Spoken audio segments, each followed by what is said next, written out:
Power star Pawan Kalyan కథానాయకుడిగా నటించిన గబ్బర్ సింగ్ 50 రోజులు పూర్తి చేసుకుంది. బండ్ల గణేష్ నిర్మించిన ఈ చిత్రాన్ని హరీష్ శంకర్ తెరకెక్కించాడు.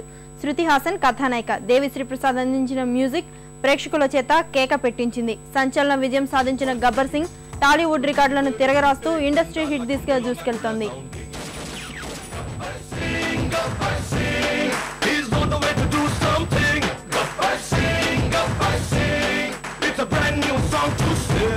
నాకు కొంచెం తెక్కు ఉంది, కానీ దానికి లెక్క ఉంది.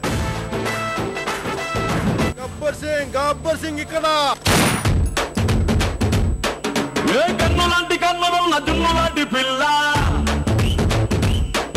ఏ నమ్ముతోటి నన్ను పెంచి పారిపోతే ఎల్లా, ఏ సుందరి సుందరి సుందరి మనసువే చేసిన ఇస్త్రీ. మార్కెట్ లో అతను ఫాలోయింగ్ చూస్తే మెంటల్ వచ్చేస్తుంది. అప్పుడే అయిపోయింది అనుకోకు, ఇప్పుడే మొదలయ్యింది.